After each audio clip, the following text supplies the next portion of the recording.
good evening. My name is Sam Baseline. Welcome to my YouTube channel. Yeah, here we are again on another project. This is my 2004 Chevy 2500 HD. And yeah, turn around and got the classical rot here on the cross members.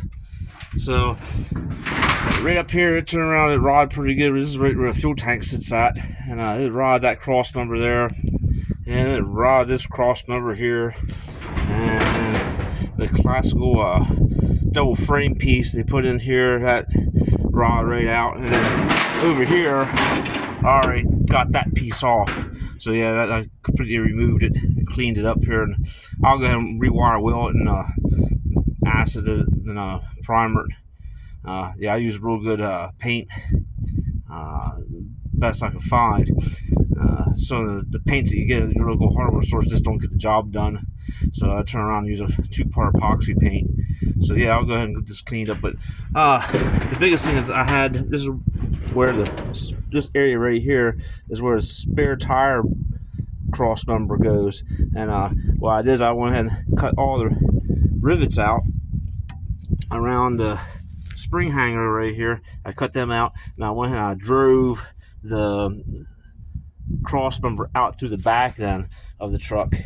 So yeah, it turned around, it became a project, but that's what happens when you live here in South Central PA with all the salt and all the calcium. They go ahead and they spray on that grime they put on the highways, and it just eats our vehicles up. And especially since this truck already has age to it anyhow, so go ahead and try to doctor up, and that way it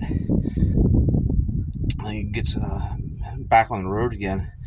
Alright, yeah, so I'll go ahead and you can see just how thick that rust is in there, and that's a plate that's actually welded from the factory with the MIG welder. The way it looks, it goes up underneath and it comes back down around. Then you got the snubber here, and you got this brace here, and it's all rotten too. It's all part of that.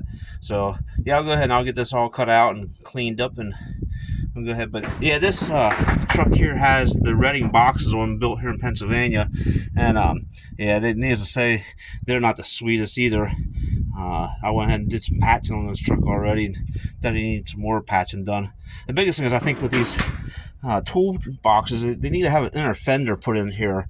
I think an inner fender would go a long way, and then actually make something out of rubber or plastic or steel or aluminum, and to keep the water over here and do the same thing over here. I think that would be the way to go. But one problem at a time here. Okay, I just want to thank everybody for watching my YouTube channel, and we'll see you on the next go around. Have a good evening.